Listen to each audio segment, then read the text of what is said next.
Hey, everyone in. Let's go. Huddle up on 3. 1, 2, 3. Huddle up.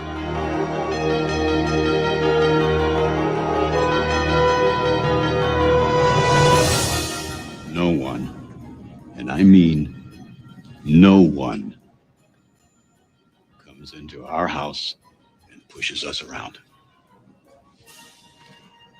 This is your game now, gentlemen.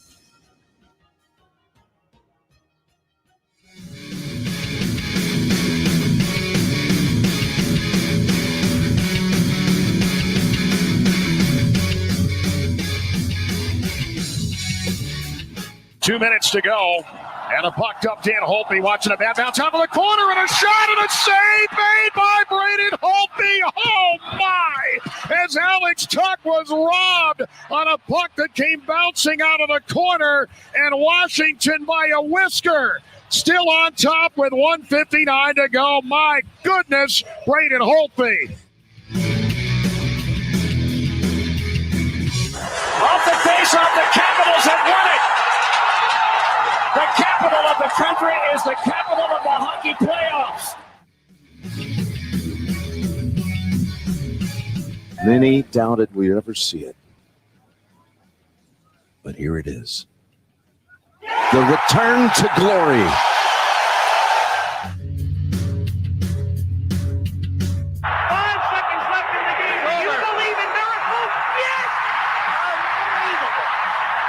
And now, welcome everyone to the Huddle Up Podcast. We did it our way, baby! We did it! We did it! We did it!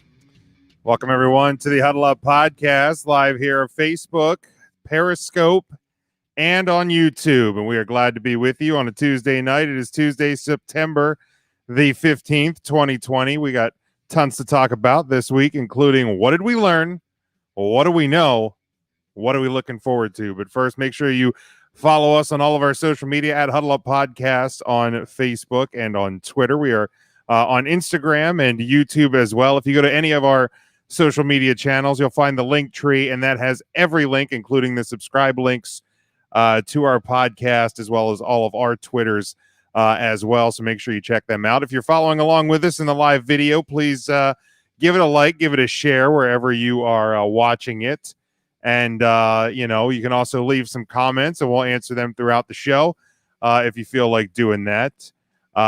You also want to check out our home network, NGSC Sports, at ngscsports.com, hitting over 600,000 hits and visits, I believe, in the month of August. So it's continuing to get bigger and better over at the home network. And then we also stream daily, and I think we're streaming live on leebsports.com tonight as well, LEEIB sports.com. Just me and the brother again tonight. Matt and Dave have other things going on. One is setting up his new house, and one is in the process of selling his house. So a lot of exciting things going for the team, but glad to have Sean back with me this week. Sean, how you doing this week, pal? Oh, living the dream down here. I'd say it's the sunshine state. I should probably change. I feel like it's been raining for a week and a half. So with plenty more to come, rain in the next couple of days. So plenty of time indoors to catch up on any highlights I missed. Is are either of those hurricanes coming your way? I know there's one that's supposed to drop like 2.5 feet of rain or 1.5 feet of rain, like in Louisiana, but I don't know if that's. Yeah, I think we're going to get some of that. I think I heard it's bearing a bit east in its path. It's not going to collide with Florida, but they're big storms. So, all you got to do is catch the edge of it, and we're right on the coast. So there it is. We got, looks like in the comments, got my man Jake, who lives down here in St. Pete with me. He's in Louisville. Louisville, I hope I said that right. But he's out there. On, welcome in, man. And he's over on the YouTube, so it's good to know we got some people. How about that? Checking us out on the YouTube. Yeah, want to get the subscriber numbers up there as well. So, Sean, obviously, we the first week of both college and the NFL are in the books. So, obviously, going into it, there was a lot of questions. What was the product's going to look like? We got a small sample of it on Thursday night with the NFL. And then this past weekend, of course, college kicking off. Although no real games of note. I mean, Notre Dame was at 2:30. Clemson and Wake Forest played in the night game, but like the rest of the afternoon slate was just, it was worse than a normal opening week. I mean, it was rough. It was absolutely rough. It was not a good opening slate.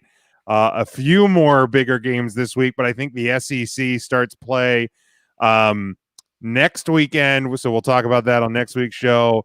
And then maybe the Big Ten. I'm kind of keeping my eye over here on the Twitter because there was word that the Big Ten was going to vote. We'll talk about that in a little bit. But Sean, let's talk about week one and we'll get to the overreactions in our question of the week when we talk about the NFL. But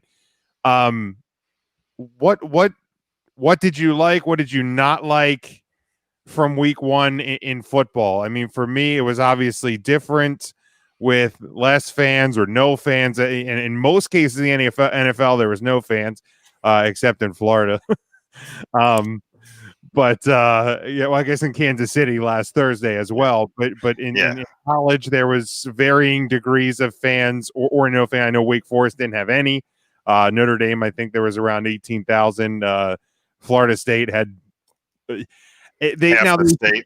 Like they said it was only like 17 or 18,000, but man, it looked like more, and they were packed a lot tighter than they were at Notre Dame. I know that. Yeah, much. People were sneaking out with ticket stubs, bringing their friends in. Something didn't look right in that scenario. It was packed. But I think week one, I'm going to give the NFL some credit. I feel like coverage wise and camera angle wise, I think they did a good job of keeping you on the playing field as much as they could. And I think as far as the games itself, the ones with fans, it was nice to have. There was some pumping in of crowd noise in the games without, and I thought it was a little more noticeable than in some of the other sports. I thought they were trying to be a little bit over the top with it. Jake, I do see I did not pronounce Louisville correctly.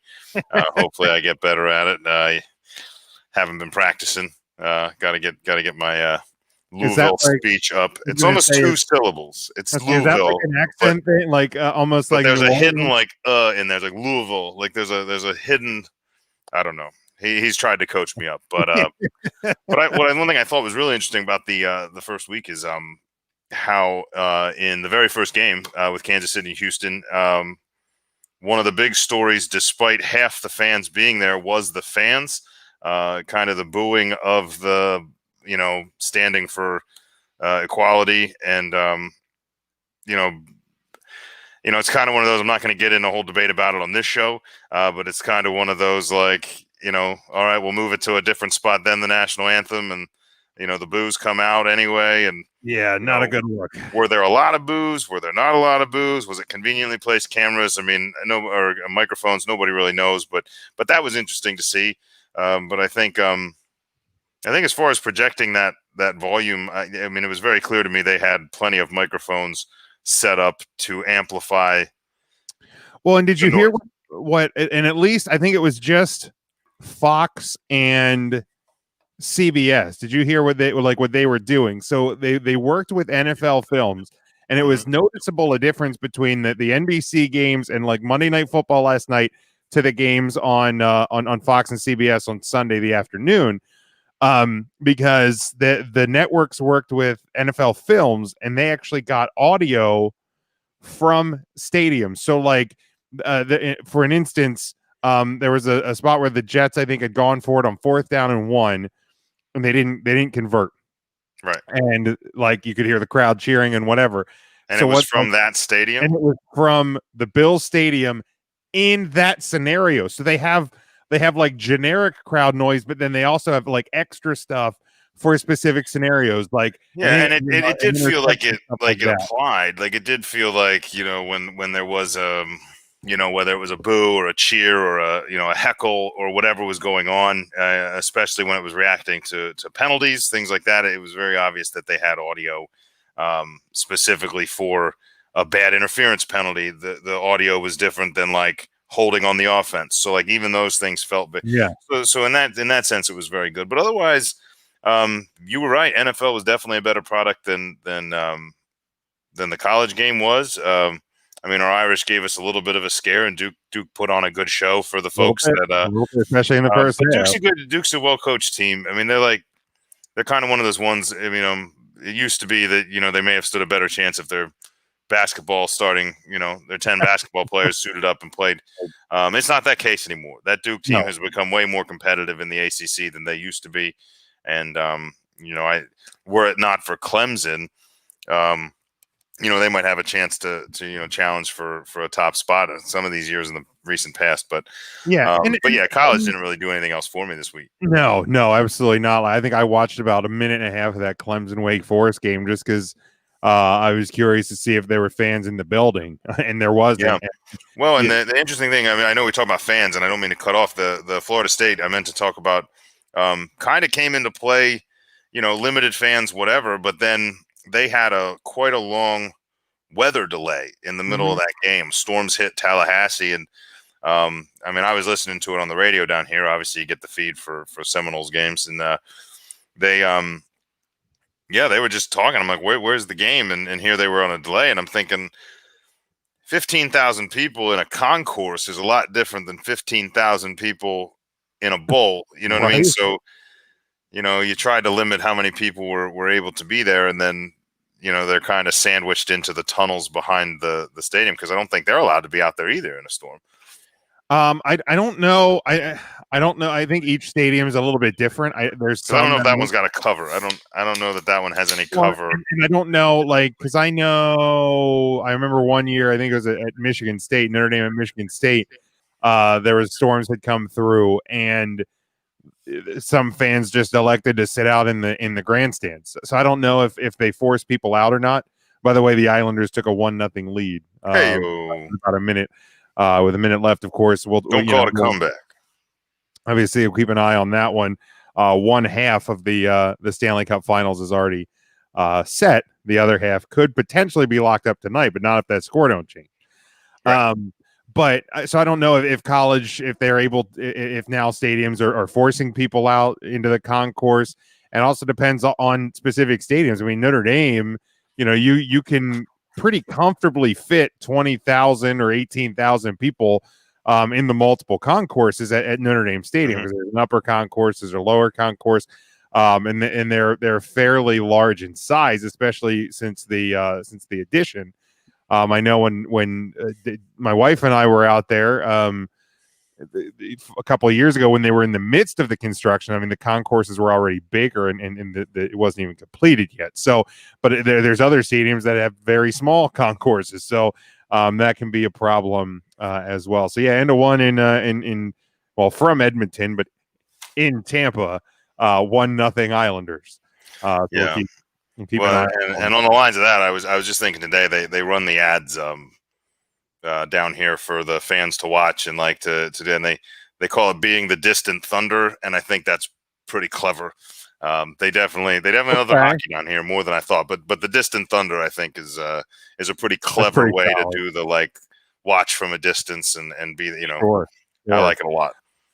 But yeah, I think for what it was, yeah, I thought the NFL did do a very good job with their coverages this weekend, and it felt like football. I was very curious to see how the NFL and the broadcasts from each place, because obviously you're on CBS, you're on Fox, you're on NBC and ESPN. I was really curious to see how it all came across, and obviously we'll get into some of the NFL reactions and overreactions with the question of the week in a little bit, because I think a lot of my thoughts from games can fall into those categories.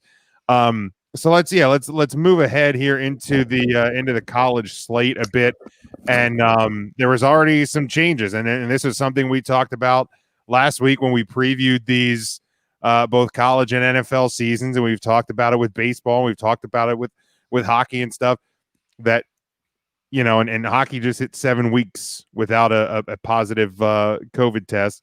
But again, they're in a bubble. Major League Baseball, I think, had a couple of games last week that were postponed or over the weekend. College football, they didn't even make it through the first weekend before. Midweek they're like, yeah, Virginia Tech's not playing. Before college game day even went on air, 9 a.m. On Saturday, Virginia Tech announced that their game that was supposed to take place on September 19th, this coming weekend, has had to be moved because Virginia Tech had some positive cases. No makeup date for that. Memphis, Houston, which was scheduled for this Friday, that had to be moved, as well as BYU and Army for this weekend because of some positive cases on BYU. They will hope to find a replacement date. No date has been announced for either of those games. And then I saw even on the Notre Dame broadcast, because it doesn't just affect those two teams that are playing that one game.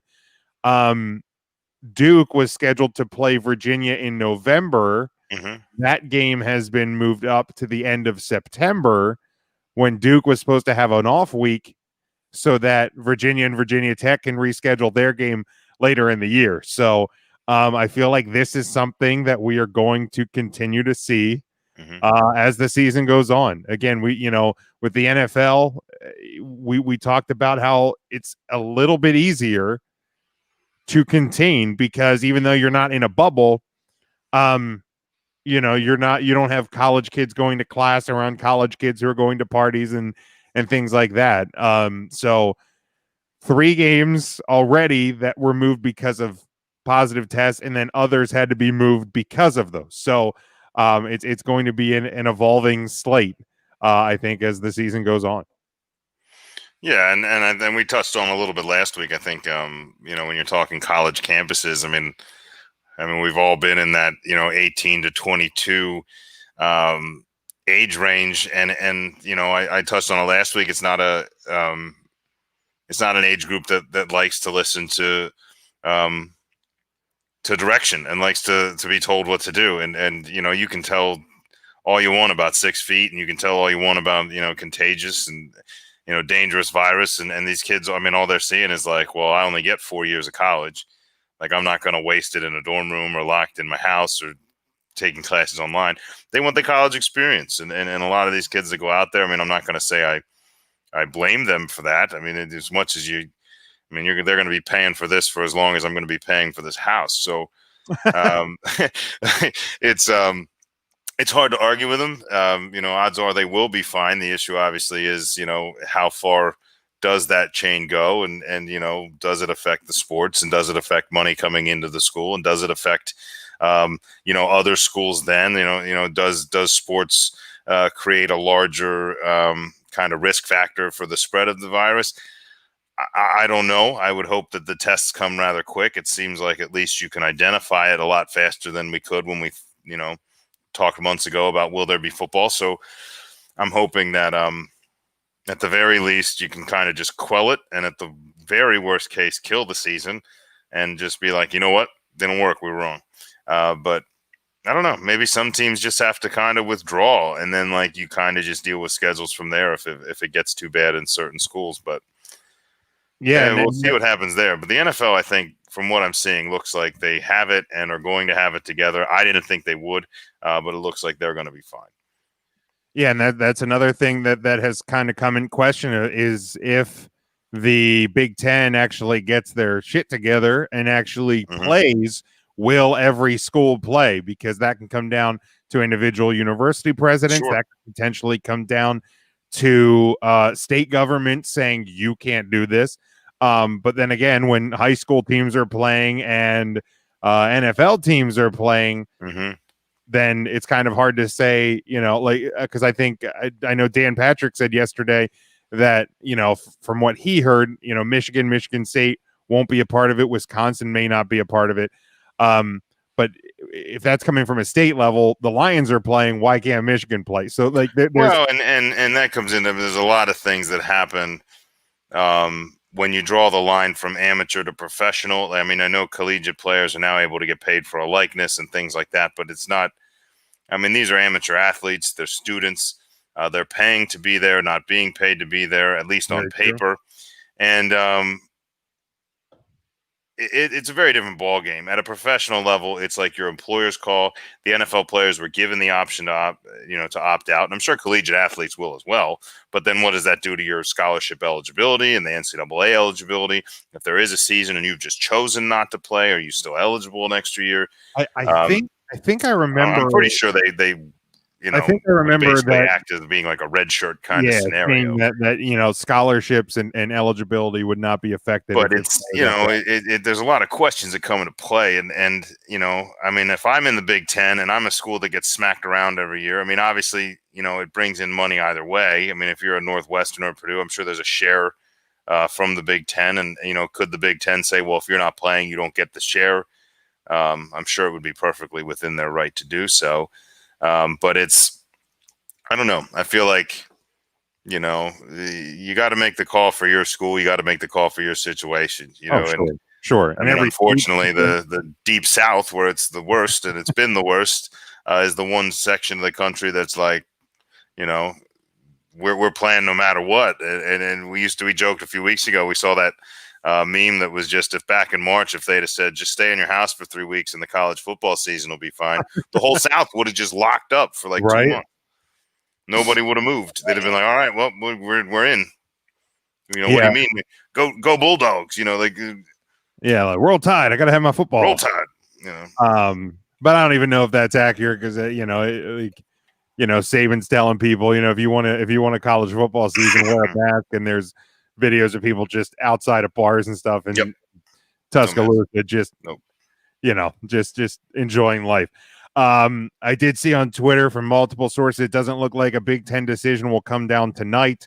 Gotcha. Potential vote tomorrow. Hoping to be live when it happens. I was hoping. I always like when breaking news happens, but I did see a tweet earlier from Brett McMurphy. He said, when or if the Big Ten announces plan to play, first option is to play 8 games in 9 weeks, starting October 16th and 17th. The Big Ten title game would be December 19th, which would be the day before the college football playoff final rankings. If they can't start the 16th and 17th, they would push back the start to the following weekend. Which, that's the thing. You can, they are in a race of time to try to get the, to get in, and hopefully somebody will pass the eye test. I mean, obviously with the Big Ten not playing right now, they're starting to get dropped from the rankings, and you're hoping that you can get a product on the field, and potentially, your best bet, Ohio State, possibly Wisconsin, possibly, a Michigan if they play, and if they would go undefeated through that schedule.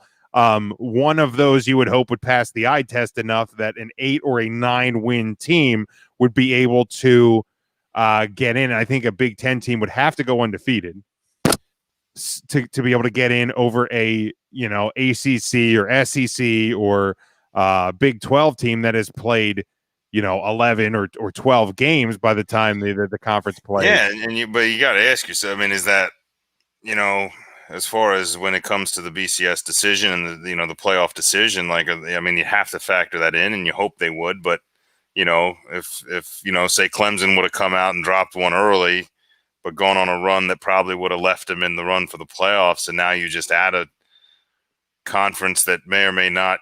I don't want to say rig their schedule. I don't think they'll rig it, but if some teams are opting out, how hard is that schedule? You go 9-0, somebody goes 10-1. I don't know, depending who teams lose to. Well, the undefeated team looking in? It sounds like Maryland and Rutgers are not going to be playing. Would potentially not be playing. So you're at least eliminating your 2 worst. Some scrubs, teams. Yeah. You're at least eliminating your 2 worst teams, and that would have been my point as far as opting out. If I was one of those weak teams, I'd be like, I'm not risking this for our school. Why am I going to go out and get beat up for no good reason? We get paid to play basketball. You know what I mean? And Rutgers, we get paid to be near Philly. Like, we don't really do anything else. And I mean, I know Harbaugh has been marching and sounding the drum that they want to play. So Mhm. the word from Dan Patrick that Michigan potentially wouldn't be playing, I don't know where that's big coming from, because Michigan wants to play. They've been advocating the fact that they haven't had a positive test, I think, since their first week of camp.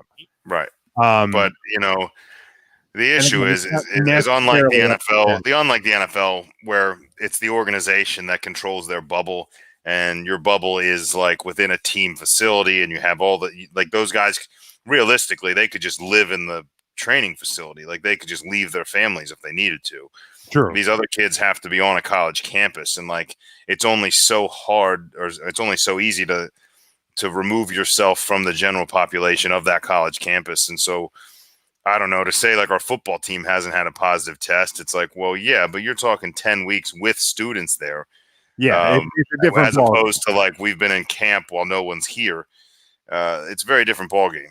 Trying to convince those 90 players or 80 players or whatever else, counting practice squad, that don't go to parties. I mean, look at Notre Dame. Sleep with girls. Yeah, I mean, Notre Dame had, I think, 3 or 4 players that had tested positive through camp. And the first week that class was back in session at South Bend, I think they exploded over 100 cases. So, like, you know what I mean? All the good work that you can do, and I'm not discrediting them. Yeah. But once you but there's no college team that's going to lock a small campus too. Yeah, there's no college campus that's going to lock a football team away from the general population, because they have to go to class first of all. Right, they're athletes. Right, so they have to. They're students first, so they have to go to class. So to let them out into the classes, even if the team's real good about, like, you go to parties, you're done. Those kids in class with them are not under the same rules, right, Exactly. So college. I mean, could they attend virtually, and like, I mean, that's up to the university. But I mean, there's a lot of ifs. But generally, telling a college player, like, if you're on this team, you will not go to parties, you will not meet girls, you will not do anything until the season's done. For guys that are like legitimate NFL prospects and know they're going to be there, they're probably going to buy in and be like, you know what, I can do 12 weeks. For the guys that are like, look, I'm just trying to, I'm playing special teams, I'm never going to do anything else, they're gone. Like, you're going to lose a lot of your Rudigers are not going to park. There's no Rudy Rudiger in this scenario. Yeah, and that's the thing. And here's the thing: we were both college students once. If you told me not to do something, that was all the more reason for me to do it. Like and that's just how the game goes. It is, it's pretty simple. Don't miss 4 classes. Fine, I'll miss 5. When they have a D. Oh, so that's why you said that. Got it. I tried to find, Dave and I, when we do these pick'ems, I always try to find like good matchups. Those are going to be hard to find. Few and far between, right? Few and far between. So I found 2 that, like, the odds were under like 10 points.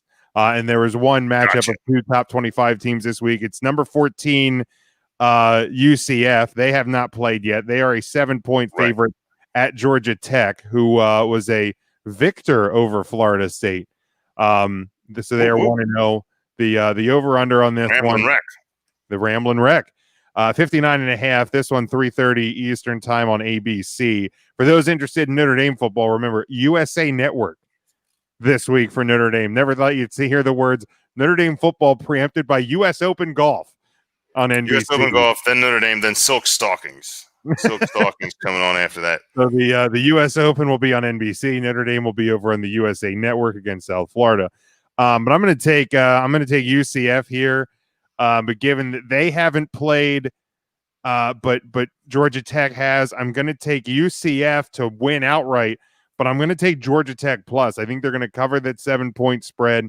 UCF going to be a little bit rusty coming out of the gate, and I'm going to go with an under, even though it's 59.5. I think you're going to see some struggles offensively this week in this game. Yeah, I'm not sure you're going to see 59.5. If you do, if you go over, if the game goes over, your pick is wrong for covering the spread. Correct. Because it's going to be UCF that's going to tear the roof off that. And I was kind of on the same boat as you. I mean, it's one of those games I don't know a whole lot about both programs. Obviously, UCF we haven't seen yet, and I'm going to go the other way, just for parity's sake. I think there's a good chance that Georgia Tech winning against Florida State has as much to do with Florida State underachieving yet again as it does with Georgia Tech being any good. And UCF in a shortened season, in a conference where it's Clemson or Notre Dame, and I think they need to prove something, so they're going to come out firing. Because if they want a shot at anything, they're going to have to win them all, and they're going to have to do it in prime fashion. So I'll take UCF to cover, not just win. I'm going to take them to cover that 7.5, probably win by like 14 or 17. And because of that, over-under is what? 59.5. I'm still going to go under. I think they're going to cover it, but both teams are not going to score enough. I don't think Georgia Tech puts up enough points to help them. They only scored 16 on. I think like maybe because even if they scored 10, you still need 49. No, yeah, Florida State's bad. Thing sucks. And we got. He's right. He is right. Then we have the Miami Hurricanes, number 17 in the country. They are 1-0. They are going to Louisville, who's number 18 in the country. Louisville. I don't know if Jake's still with us, or I don't know if he's probably not. We've been rambling way too long about COVID. He's gone. He was hoping to hear some NFL talk, find out if we're going to talk about the Denver Broncos. Big Broncos fan. Ooh, Broncos fan. I got a friend who's a Broncos fan. Lives in Broncos Tennessee. fan from Kentucky and Florida. Boy, that was a heartbreaker for the Broncos last night. Jeez. Louisville 1-0. They are a 2.5-point home favorite. Over under on this one is 62. This is your night game, 7:30 Eastern time. I like it as a night game. That was well played. Yeah, no, I like this one as well. This is your only marquee matchup of the weekend. I will tell you that much. I like Louisville. Basketball? Is it football? What is it? Basketball? Yeah, basketball, baseball. Pitino? One of the two. I'm going to take Louisville to cover the 2.5. I think they're going to win outright, and I'm going to take the over. I think, when you've seen these two teams over the years, I sometimes defense is kind of optional, which happens sometimes in these big games. And I think early on in this season, I feel like some of these games are going to go one of two ways. Either there's going to be all scoring or no scoring. So I'm hoping Saturday night under the lights. I don't know if there's fans at Louisville. There you go. That's better. He's going to critique that, but Louisville. I feel like I'm getting closer to it. But I don't know if there's fans there or not. But under the lights, let's see some high scoring. I like it. So Louisville plus better. And over. So okay, I'm going to go the other way mostly. And here's why. I agree with you that a lot of times defense is optional. And I think as far as defense being optional, I think there's a better chance that Louisville shows up with that. Louisville. I feel like when Louisville, see, he's telling us Louisville. He's telling you. I feel like when I'm with Jake, I say Louisville. And then when I see the Cardinal, I think I said that once. I think I did say Louisville. You did say it one time. You said Louisville. All right. I think I got it. But when I see it, when I read it off of a screen and I see the Cardinal, I think I just instinctively say Louisville, which I know is way wrong. Well, because you see, I mean, that's how they say it on ESPN. Louis. Yeah, you literally see Louis and Ville. No, I see Louisville. Well, some people pronounce that Louis. Anyway, what's going to happen is this. If a team's going to show up without a defense, it's more likely to be Louisville. And it's I think Miami's defense is better, and I think Miami's better than people think they are. I mean, obviously 17 is probably a good spot to start them on the year. But I didn't really bring them up when we were talking ACC last year. But I think, with the right run in that schedule and winning a couple games early, they're one of those teams that, if Clemson and Notre Dame, one knocks the other off, the other gets upset. So Miami could be there kind of creeping in. I think they're a real good team as long as they don't get in their own way. But I think their defense comes to play enough. I also agree with you, though, that it's going over. I think there's going to be a lot of scoring, but I think Miami's going to create some turnovers that Louisville doesn't. And I'm going to take Miami in that. All right. Now we have let's see We got thumbs here. up. Awesome. He's happy with us. We did have I did put up a question of the week this week, and it relates to the NFL. Second period underway in Tampaton. And it was simply because obviously it happens every year, but I think this year maybe more so than others. What is your biggest overreaction to NFL Week 1? This year, of course, with no preseason. And if you're following along live video, give it a like, give it a share, give some answers if you didn't answer on our question of the week post. I think for me, and there's not necessarily one specific one, but it's the blank, and I'm just on like players, not even necessarily full teams, but like blank was a waste, blank isn't any good, or blank is waste of a draft pick, those kind of things. Yeah. I mean, right away I'm going to go to Tampa Bay and Tom Brady. He throws 2 interceptions, he throws a pick 6, and 2 touchdowns, 2 interceptions, and you have Jameis Winston on the Saints sideline, and everybody's like, why did we do this? But like, let's be honest here. You have camp, but you don't have preseason games. You don't have an opportunity for scrimmages. You don't have real live football. And this is the first time in his career that he has a new offensive coordinator, a new playbook, all new receivers except for Gronk, who only had a couple of looks. So like, that's like the first one that jumps off the page. And, like you talk about, I get to some of our responses on Facebook. But those are the kind of ones, just these broad, oh, what a waste, or this isn't going to work out like we thought it was. And it's like, especially this year. Well, and I can tell you down here, being in Tampa, I can tell you that, for the most part, it's remained calm, but you do have been waiting for Bucs football. I bought all the jerseys. I bought all the, I've been ready for this. Jersey, by the way, Tom Brady. Number 1. Well, sure. It's the first time anybody's had to buy a new Tom Brady jersey in over a decade. 2? I don't know if you saw number 2 up to through week 1. Can you guess the number 2? Is it Gronk? It's not. There's league wide. I don't know. Joe Burrow. Cam Newton, number 2. About that? Oh, the Boston fans that haven't had to buy a new jersey. New unis this year. They got new unis. Sure. And of course you have a new quarterback, so you got to get the jersey. That's exciting. But I can tell you that there is some overreacting down here, and it's it took a lot of I wanted to call in to one of the radio, just let them know, like, hey man, like, first of all, not only is Tom Brady playing in the NFC for the first time, it's not like he's never played the Saints, and he's never played against he's never played in the Superdome, and he's been there enough times, but it's very different. I mean, no fans are not. You're traveling to New Orleans. You're playing against. It's hard to really rate defenses right now, but I'd say New Orleans is probably a top 5, top 7 defense in the NFL. Good pass rush.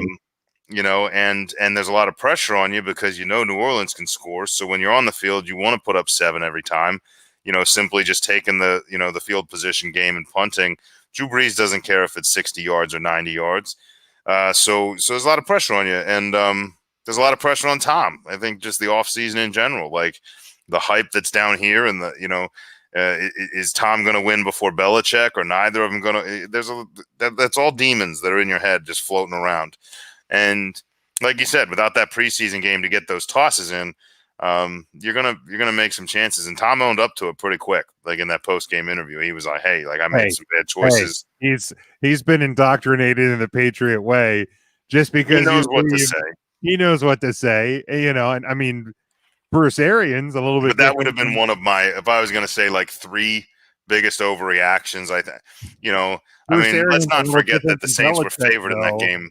It's not like Tom was projected. It wasn't like he was going into Jacksonville and was supposed to beat him by 5 touchdowns and lost because he threw picks. Like, it's not that at all. Mike Evans was banged up. I think you had another receiver that didn't play. Like, he didn't even have his full offense. Like, no. And I'll tell you one thing. O.J. Howard's excited to have Tom Brady there. He sure is. And here's the thing: I know a lot of Well, the people ball actually gets to him, which helps. a lot of people were mad that like Gronk didn't do more. I think there's a lot of people that Gronk's not going to play enough. no, he's not. When he is, he's going to be a decoy or a blocker as well. Or he's just going to catch touchdowns. That's my only fear. If you're an OJ Howard fantasy lover, enjoy the touchdown this week because I didn't see. I And think now, Gronk might vulture touchdowns. Granted, I was watching Red Zone, but I didn't see Gronk in a lot of goal line scenarios. Not that they had a lot this week either. And it could be that you're kind of reserving him for like a heart of the season run or like an end of the season run. I mean, the guy's been off for a while. Yeah. So, and he's smaller. Mhm. Gronk not as big as he was. considerably smaller than he was. So they're probably Had to protecting get in him. wrestling shape. He did. Former WWE 24/7 champion, by the way. One for me that I saw a lot of, and obviously being a Cowboys fan, is a lot of people were like, oh, if this is what the Mike McCarthy era is going to be, why do we even do it? And I was just like, okay, a timeout. Yeah, people in Green Bay going, enjoy it, Grant, yes, the fourth down decision in your red zone when you went for it. I saw that right away. I was like, what are you doing? I don't like the decision because you have a chance to tie it. It's relatively late in the game. Now, granted, the Rams, if you look at the actual film on that, the Rams defense made a hell of a play. Yeah. The they Cowboys can do that. There's a lot of good athletes at the front of that defense. But for me, kick it, tie it, and then, because if you're saying if you're going for it on fourth, it's saying two things. One, you have confidence in your offense to move the ball. It's also saying you have confidence in your defense to stop the opposing team. So there, kick it with what I think it was 8.5, 7.5, Sure. something like that left. Kick it, tie it, let your defense work, and then your offense can go to work to get a game-winning field goal, not a game-tying field goal if you fail. Right. That's the only thing I really didn't like. But yeah, it was the Cowboys' overreactions were pretty solid. What was that? Maybe another one of yours. Well, and since you're on your team, I mean, I'll say, out of the city of brotherly love, there's obviously a lot of tied it, by the way. How about that? Tie game. Yeah. Well, I will say this, since you talk about your team, we'll talk about mine. I think it was, I don't know if it's the overreaction of the week, but I think in general, it's an easy one to overreact on, to come out and you're up 17-0, close to halftime. And, to wind up losing that game by as much as they did, I mean, on paper, and when you're looking at the statistics, it's very easy to overreact. But when you really look at it, and like you said, lack of preseason came in big, especially in that scenario, because when you start to lose starting players, when you're down 3 offensive linemen, when you're down 2 wide receivers, 2 defensive linemen, a starting linebacker, when you're starting to talk about these kind of positions not playing in the game, like that's where preseason is huge, because those guys behind them are either young and haven't seen those kind of reps, or older and are new to the team, so they haven't been in the system long enough to get those kind of reps. And I think that do I think it's embarrassing a little, and do I think it's going to sting? And in a kind of a long shot scenario, could it cost you in the end of the season? Maybe, but it's a shame to let one get away, especially when it's a road game. You could jump out to that league and things are going well. My one question is, why stop throwing it down the field? When you're looking at whether the kind of plays we had in the first half, and then you look at the second half, why would you stop throwing it? And when you really watch the film, it's simple to see. There was just no time for Wentz to develop those plays. No. Washington kind of figured out where the holes were, and kind of those the kind of weaker spots in the lineup for the line couldn't make the adjustments, and so Wentz never really had a chance to think. And if you're not going to have a chance to think, and there's going to be no time, it's hard to even get a running game going and shift gears. So you go back to the drawing board, you get the right guys in there, and you're going to have to bust your ass. I mean, I'm not going to lie, and get those guys some work and get them up to speed. But it doesn't get easier. I mean, those Rams that beat your Cowboys are coming to town next week, so you're going to need to put points on the board. I think offensively, the Rams clearly a better team than Washington. So And they have a good pass rush, and that Donald character is pretty good. From what I hear, I mean, I heard he's going to be good, is what they said. He's going to be developing. I think he'll still an up and coming youngster, but I think he's going to be real good. But yeah, that would be my next big overreaction. Chase on Facebook said the Browns are bad once again. I don't think that's an overreaction. I think that's just watching and observing fact. Yeah, I think that's just reading the news. Dave said Tom is old, but Drew looked older. I agree. I think Drew Brees didn't look great in that game, especially when you have a Taysom Hill not far behind you. And I think that may have been a thing that hurt the Eagles too, is you didn't have Jalen. And I couldn't understand. I read that comment, and I didn't know if he was saying that saying Drew is older is an overreaction, or if he was just commenting that that's what it was. But I mean, here's the thing with the Saints, and it's a lot like if you remember when Peyton Manning played for the Colts, and even when he played for Jake's Broncos, the first few games out of the chute were rough.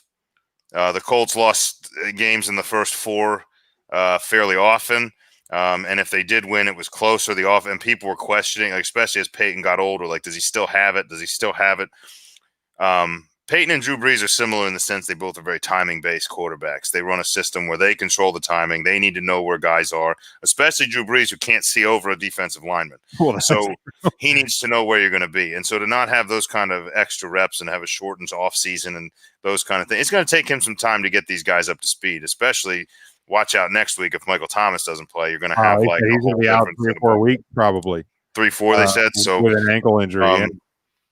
Well, I guess it's good they signed an Emmanuel Sanders then, because I was going to say, I have him in one of my. He's about as good as they come, in my opinion. So I think Drew will be fine. I think the Saints will be fine. I think they're going to appreciate the fact if Thomas isn't playing, they're going to really appreciate that they took that game against Tampa Bay, because they're going to have an opportunity here to drop a couple and still do okay.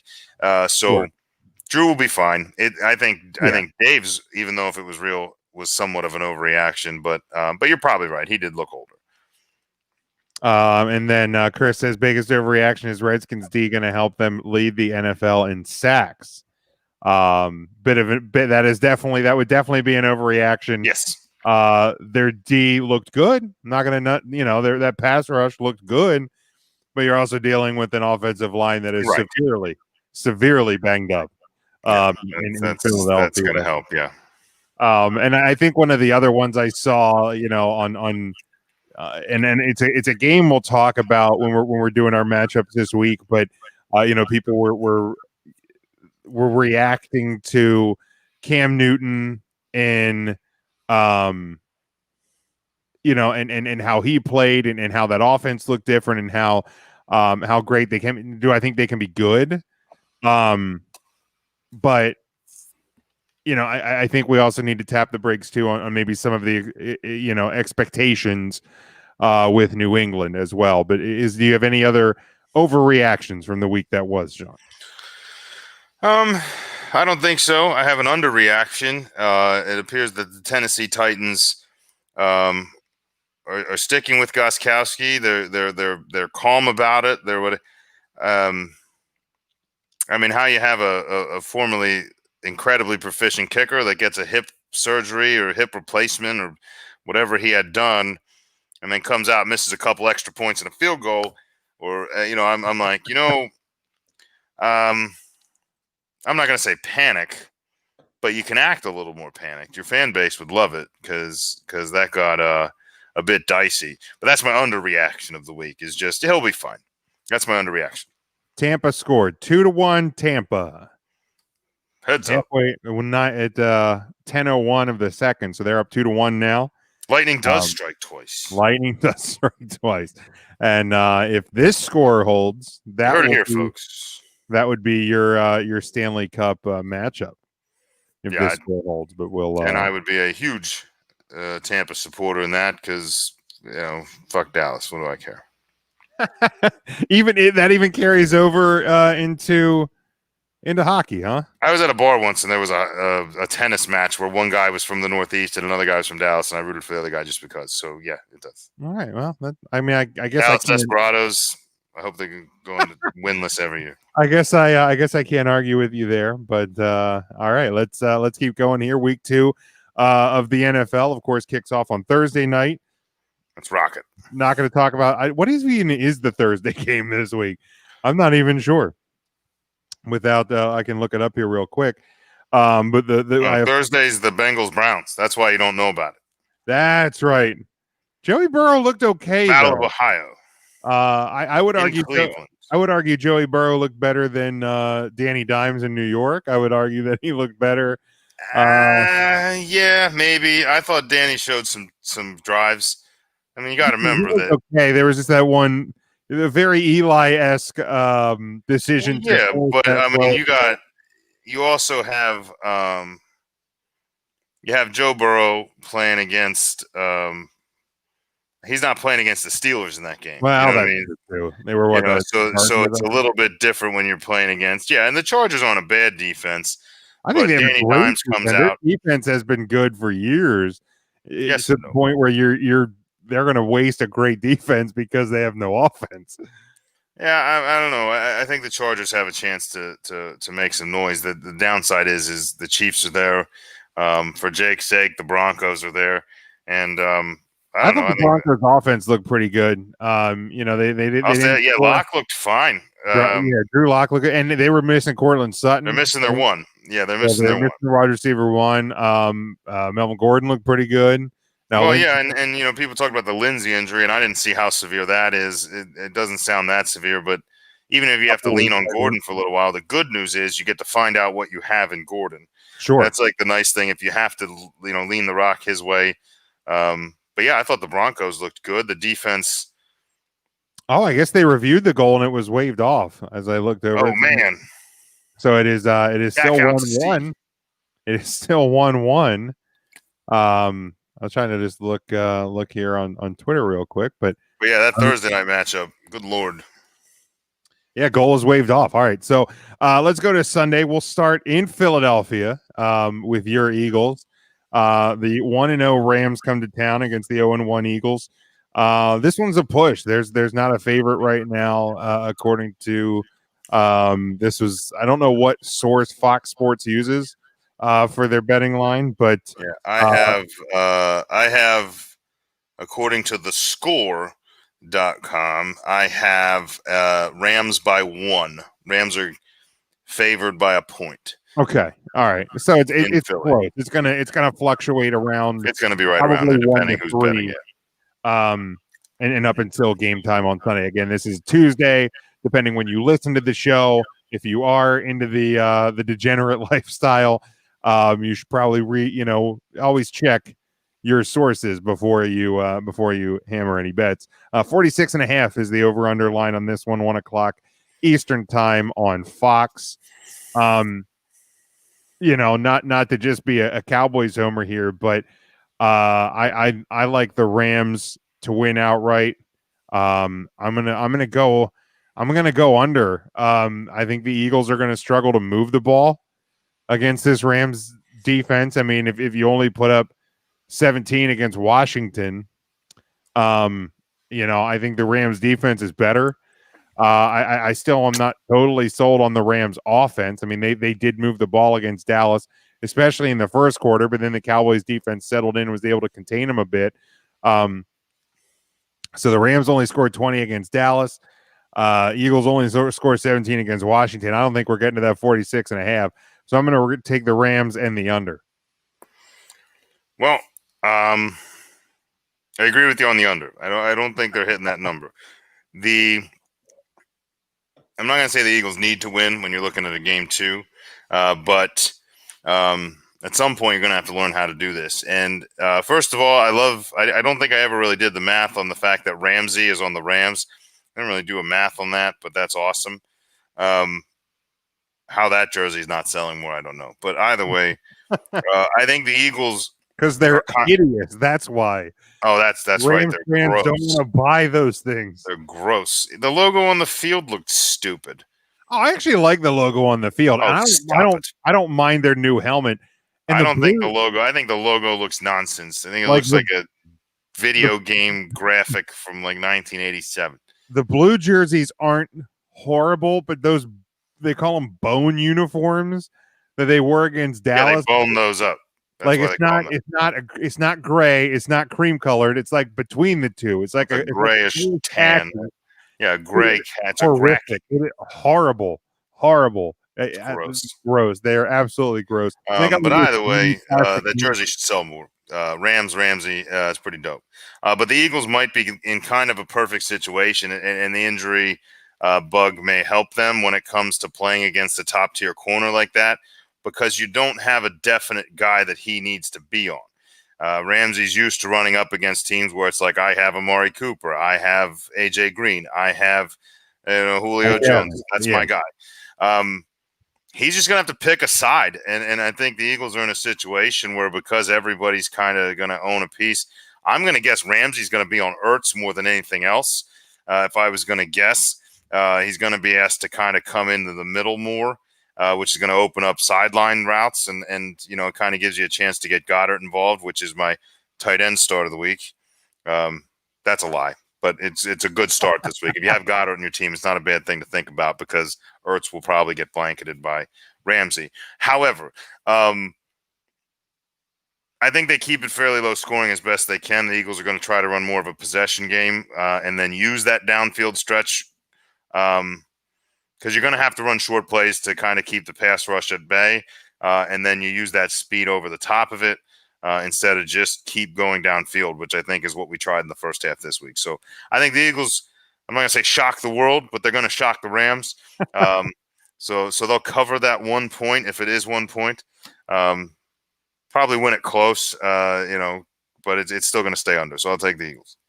So I'm going to try something new this week. I got a new sound bite to play around with, and it's this guy. You better lock it up. You better lock it up. No, you lock it up. Lock it up. Lock it up. Lock it up. So if there's one of these four that you feel very confident in, like if we're giving betting advice to people, just tell me to hit it, and I'll hit it, and it'll be. I'm not going to tell you to lock up the Eagles. I'm going out on a very light limb. I'm a very heavy man on a very narrow limb. Handle it loosely, handle it like you would handle a loaf of bread. Oh man, like a raw egg on a hot day. Like just don't. Yeah, just be very gentle. Like with a baby bird, just don't smash it. Don't squeeze it. Don't smash it. All right, next one we got the 0-1 Panthers. Yeah, and the key to remember too, and obviously we can only go off what we learned in week one because there was no preseason. But some of your extreme bads are not going to be that bad throughout the year. Some of your extreme greats from week one are not going to be that great. But Cam and Bill, they are 1-0. The Tom Brady and the Carolina Panthers both 0-1. So they're leading out of the gate. But the Panthers at 0-1 at those Buccaneers 0-1. Tampa a 9.5 point home favorite. 49.5 is the number on that game. 1:00 on Fox. This one's going to be mine. You better lock it up. You better lock it up. No, you lock it up. You lock it up. Lock it up. Lock it up. Tampa plus, and I'm going to go under, but I'm going to go Tampa plus the 10. I think Carolina is. I said it last week. You said it last week. I'm going to say it again. They are bad. Take Tampa Bay at home. I assume there's going to be. Do you know if there's going to be fans there at Tampa? As far as I know, no. I don't think I haven't heard anything. No one's giving away tickets.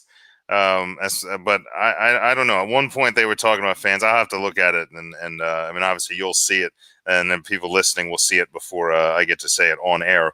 But I haven't heard anything, but I also don't really plan on going, so I didn't look it up. You got the pirate ship. You got the cannons. You got looks good. Tommy in his first home game. You got those Gruden era uniforms back. All signs point to greatness this week for Tampa Bay Buccaneers. And I'll tell you what, I don't know if I'm going to make it my lock, but I don't think Carolina's as bad as you do. We made that obvious last week. I think I think Bridgewater is better than you think he is. I think the offense is better than you think he is. And I think that defense is still, despite some of the pieces that are missing, better than people think it is. Having said that, I'm riding your lock. I'm going to take Tampa with the Tampa to cover. You have an angry Tom Brady. You have a Tom Brady that's not angry at the world, not angry at the Saints, but angry at himself, and that's a very dangerous place to be in. And I'm taking him to cover it. I'm also going to take the over. Because I think Carolina's a little better. I think it's a little bit of a shootout early.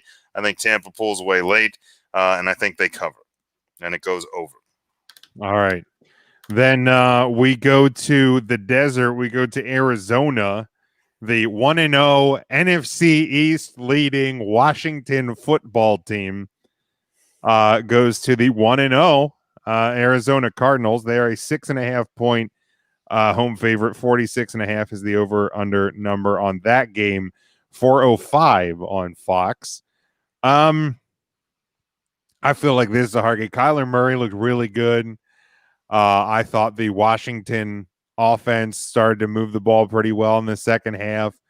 But I like Arizona at home. 6.5. I might take Washington to cover the 6.5, but I'm going to take the over. I think it's going to be more offensive than defensive in the desert. So I'm going to take Washington, a slight cover on the 6.5, but I'm going to take the over. And the over-under is where? 46.5. That's right where they should have put it. That's a really well placed one. All right, here's the deal. Hit the button. You better lock it up. You better lock it up. No, you lock it up. You lock it up. Lock it up. Look, here's the thing. Lock it up. A banged-up Eagles team got slapped around in the second half by a team that was just kind of riding momentum there through the second half. I think Washington is the same shell of a team it has been. I think Haskins is better, but he's not great. I think Kyler Murray is. And I know DeAndre Hopkins is. And I think Cardinals to cover is a lock. Cardinals to cover that. They're going to win by at least a touchdown, might be 2 or 3. I think the Redskins are going to get a little bit exposed here. And I also think a part of that is the artist formerly known as the Redskins. The shell, like I said, a shell of a team. They used to be the Redskins. Now it's even more of a shell because they don't even have a name. So whatever. I heard that slip a couple times during the game. I heard broadcasters call them the Redskins. Jay Glazer did it before the game. I heard him do it. It is going to happen. But the football team is going to get exposed in the desert. I think Arizona has a better defense than people are aware of too. And it's not like they're unprepared for a mobile quarterback. They prepare against the better mobile quarterback. So I don't know that the cover is the over is a lock. I feel like that's a pretty well placed one, but I would take the cover to be a lock. I'm gonna also take the under though. I think defensively the teams are good enough. I don't know. I wouldn't say the under is a lock, but it's close. But that cover is. All right, and then the final game, I alluded to it, the 1-0 new look New England Patriots travel to Seattle for the 1-0 Seattle Seahawks, who are a 4.5-point home favorite. 45 is the over-under on that one. And, of course, the Sunday night football game, 8:20 on NBC. That's a good Sunday night game. That's a really good Sunday night game. I tell you what, man, I liked the new look of the Patriots. Like, Absolutely. that is and I talked about it a little bit last week with Josh McDaniel was the coach of the Broncos when Tim Tebow was there. Cam Newton had a lot of designed runs. Obviously, you have not seen that with Tom Brady unless it was at the half-yard line. And it was. I was going to say, unless Cordarrelle Patterson was in the Wildcat. So, it was a new look team. Defensively, again, you're playing the Dolphins, so I think you have to, watch some of your expectations going into this one. I'm going to take Seattle. I'm going to take a slight cover. But I think it's gonna come real close. I think this could be one of those games where it's whoever has the ball last, or which offense makes a mistake. I think it's going to be a tight game. I will take Seattle to cover that 4.5, but barely. If it's a touchdown victory, I would be surprised. I'm talking, this could be a 5 or maybe 6 point victory. And I'm gonna go over. These are two explosive offenses. Obviously with Seattle. I mean, I forget the stat that I heard on Sunday that it was like 65% of Russell Wilson's touchdown passes are over 20 yards or something and I don't know if it was during one of our fantasy drafts or it was on the show last week, but Russell Wilson and anytime you have any of his receivers from a fantasy standpoint, he can go from being wrapped up in a sack to a 40-yard touchdown pass in a matter of seconds. So I like the over 45 Seattle slight cover. I'm going to ride with you. And here's one of the scenarios that I think is strange. Like, not only when you say new look Patriots, it's not just a matter of designed runs. This is a team that just won a game by 10 points and didn't throw for a touchdown. Now, the quarterback was responsible for 2 of those in very different ways, but did not throw for a touchdown against the Dolphins. I think going into Seattle is a different ball game. I understand that 12th man is a missing component of the Seattle home base, but I think Seattle's kind of on the other end of things. Like, people talk about Wilson in the offense, the Legion of Boom is kind of dismantled. There's the defense people think is just gone, but that's a defense that has still managed to show up to some extent. And I think they've added some good pieces, and they got some good young talent there. I think Adams, one of those pieces, was all over the place on Sunday. Yeah, and Jamal Adams was a huge part of that. So I think Cam Newton. I'm not gonna say gets exposed. I mean, Cam Newton is a great player, and New England is a good team. I'm not sure that beyond an Edelman in the slot, that the options in the passing game are there for him. I don't think the lack of passing touchdowns is entirely Cam's fault, and I don't think the lack of passing touchdowns this week will be entirely Cam's fault. I'm also going to take Seattle. I'm going to take them to cover. I think it's going to be a slightly larger margin than you do. Maybe it is a full touchdown, but it is one that I couldn't make it a lock, because I could easily see Cam Newton coming out and just being like, "Hey, remember when I used to throw the football? Here it is." And Belichick is still Belichick, so you just never know. But I'm going to take Seattle at home. I'm also taking the over. I think I'm with you on both ends on that. I don't think I can see this game staying under, unless for some reason, a lot of turnovers happen, bad weather, something that's not foreseen. But I see it going over as well. Yeah, and then finally, Sean, just checking in here on the NBA and NHL playoffs. Like I said, one half of the Stanley Cup final is set. The Dallas Stars coming from behind in the third period last night. They were down 2-0, scored 2 goals late, and then won it in overtime to win the Western Conference final 4-1. And that's a Vegas. You got to feel for these Vegas fans, man. They've been putting in their time. They just they made it to the finals. They just can't get that Stanley Cup victory. Maybe one day it'll come to those long-suffering fans in Las Vegas. Those long-suffering 3-year fans. I always chuckle about that, because when the Capitals beat them in 2018, I saw there were some Vegas fans on social media were just losing their minds, don't you dare. You have no right. You have no right to yes, it's disappointing that your team made it to a final and lost. Yeah, I get it. But don't act like you've suffered. Don't act like you put in hard time as a Vegas Golden Knights fan. There's you have no idea. You got to go at least at now. They got, they lost in the finals to the Capitals last year. They got screwed on that the 5-minute major that ended up getting them bounced in the first round. And then this year they got that they were on fire and then just super cooled off by a hot goalie. So they are getting their nicks a little bit, those Vegas fans. But you got a couple of more years before you can complain. But the Dallas Stars back in the Stanley Cup final for the first time in 20 years. Not that they don't have talent, but This is one of those ones that you talk about it in the NHL.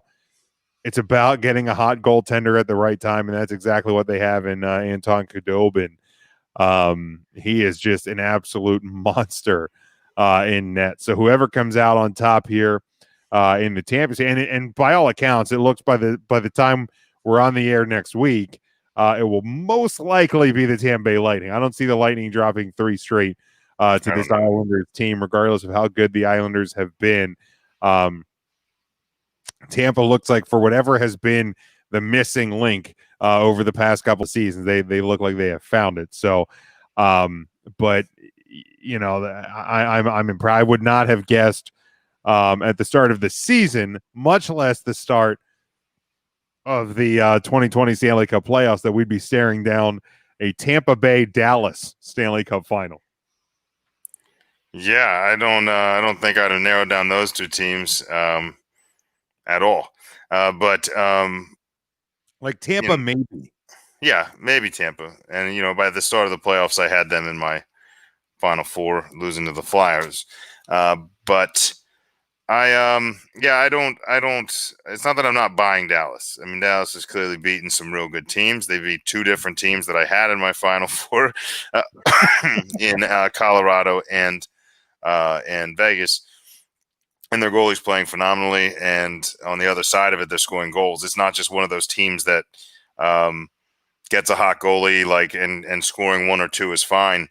Even when he gives up 2 or 3, they're still finding ways to get more than that in the net. And, it's been pretty impressive to watch. Having said that, I think it's a pretty good match. I think Tampa versus them is a pretty good matchup. I think they have very similar amount of, kind of large players and your kind of muscle guys. But they're both very fast teams, and they both rely or ask a lot of their goaltender. I think with that kind of offensive play, you kind of lean on, situations where the goaltender is going to be, 2-on-1s, 1-on-0s, that they're going to be asked to make some saves. And Tampa's in the same boat. I mean, they've been kind of riding that goaltender through things, and unlike the Islanders coming into this series, and unlike the Stars at this point, or anybody they would have played out west, the Lightning got this strange, because there was all this talk about teams in the East moving to the West and what that travel was going to do. That move for Tampa happened in the middle of a week layoff. So I mean, I think they got done so much earlier. Yeah, I think the league did hold them until the day before the Flyers played. Yeah, so it's not like they had gone out and adapted to. Yeah, no, they had to wait, but they left on Saturday, and then the Flyers played on Sunday. And would have left. They were resting. They were waiting. But they were just sitting around. I mean, they were out on the ice, getting their skating in. Just kind of doing calisthenics. And they came out firing in this series, and I think it showed. And I think that that those legs are gonna show in the finals as well. And like I said, F Dallas. So I got to take Tampa in that. I think maybe this is the one for them, kind of that redemption for the previous couple years. And, maybe the cup will be down here. Maybe I can see it somewhere, assuming I feel like going out in Florida with all these people. Yeah. And then checking in here on the NBA, the Eastern Conference final got underway today. The Miami Heat 117-114, winning game 1 in overtime. Over the Boston Celtics. That's a big win for a Miami team that was kind of sitting around and waiting for a few days here. I know that the Celtics are kind of expected, I think, to be the victor. Obviously, I'm not a big NBA guy, but friend of the show, Ernest Christian, EJ Earnestly Speaking podcast. He's a Heat guy, and he even picked Boston in 6. But I think that's a big win for the Miami Heat. And then game 7 of the Western Conference semifinals at the late in the first quarter, the Denver Nuggets up 24-22 over the Clippers. The Los Angeles Lakers waiting for whoever wins this game 7. So we'll kind of keep an eye on that. The finals getting closer. Personally, just growing up a fan of Magic versus Bird and all that. Like, I would love to see a Lakers Celtics final myself. Sure. Just I for think the league would love that. absolutely would. I think the league hopes the Clippers win tonight, so you get an all LA, yeah.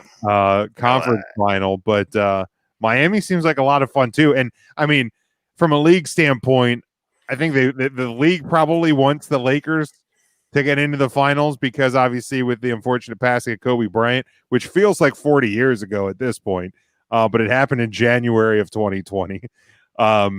And then obviously LeBron, you either get the Lakers versus the Celtics or you get LeBron versus the Heat. Either way, I think the NBA wins in this one. But the Nuggets leading by 2 here late in the first. Any thoughts there, Sean, on the NBA? Yeah, I think the Nuggets and the Clippers both pose similar problems. As far as like a threat to the Lakers, I don't think they're much of one. I think the Clippers are kind of a better matchup against them, but I think that both of them are going to come out of this pretty tired, and it's going to show. I think it sets up well for LeBron to kind of lead that Lakers team into the finals. And normally I would say the Celtics, but if I was if I wasn't a man filled with spite, and if I wasn't, a diehard anti-Boston just individual at heart, maybe I would neutrally just say, the Celtics are going to come back and win this. But I don't think they are. I think they're just going to get stomped in the mouth the way they deserve. And I also just the Heat are frustrating for a Philly fan as well, because you got a Jimmy Butler down there, a guy that just came to Philadelphia with all this hype, and he was going to play around, with this up and coming team, and it was going to be this young, talented core, including Jimmy Butler, and he just could not find a home there, and he would throw tantrums and would quit and would run away, and got into fights with this guy and didn't like that guy, and it was not a good situation. It was very volatile. And now he's down there, and he's been in that situation before. It's not the first time that's happened. Sure. Goes down to Miami, gets a chance to kind of be a star, if not the star, and has just really become a team player, is listening to coaching, is speaking well to the media, and you're just watching it work. And the Heat have kind of caught the league by storm, and I don't know. With a name like the Heat, I mean, I guess it could be kind of a fire that keeps burning. I don't know how that works. It's hard to bet against them at this point. So I think it would be interesting, like you said, as fun as it would be to see Lakers Celtics for a historical standpoint. I think from a LeBron-based perspective, the Heat could be just as fun, and that's where I think it's going to end up. I'm going to take the Heat against the Lakers in the finals, and I won't predict a winner because I don't have to this week. We will get to do that next week. Absolutely. The Braves currently beating the Orioles 2-0 in the top of the 8th. The Phillies up 4-1 on the Mets. If there's anything to help with a slide, it's playing the Mets. A friend of ours, I think fraternity brother of yours, Justin, who works for MLB Production, is in house. He's filming the show. Yeah. So that's exciting for him. One of the few people that gets to see live baseball in a stadium this summer. He's there, especially in Philly. Yeah, nobody's getting in. He's there watching it from the. It's funny. I always wondered, why didn't they play around with the camera angles? They still kind of keep him in the. They kind of just go where they've always been. Baseball fans don't like change. That's a good point. So give me production. I like the drone cam you get with the NHL and things. But I know that the league announced their playoff scenarios. I got to get that up on the show page, but they hope to have fans at least late into the playoffs, some fans in the stadiums, but that'll remain to be seen. Sean, anything else to add before we close up here? Well, I was going to add the Phillies. Had the whole thing going on. We had to stop that slide. The Marlins really knocked us around for a couple of games, and we found ourselves right back down at 500 ball. I'd like to see us head back north. So, go Phils, ring the bell. And, don't forget that we've learned that sports is a privilege and football is a privilege. So enjoy it, be responsible, wear a mask, do whatever you have to do to keep you safe, keep everybody else safe. And Christ, just don't go out. Stay in and watch sports. It's back on. Yeah, it's all good. You can follow Sean, of course, at Sean Shine State. You can follow me at Big Jim Sports. But make sure you're following the show at Huddle Up Podcast. If you go to us on Facebook or Twitter, find the link tree. That'll get you everything. All of our Twitters, all of our social medias, they're right there. Subscribe to us on the podcast feed, on the YouTube channel, and much more. Make sure you are following our home network, of course, NGSC Sports at ngsdsports.com. And until next time, next Tuesday, stay safe, stay smart, enjoy the sports, and go for the win.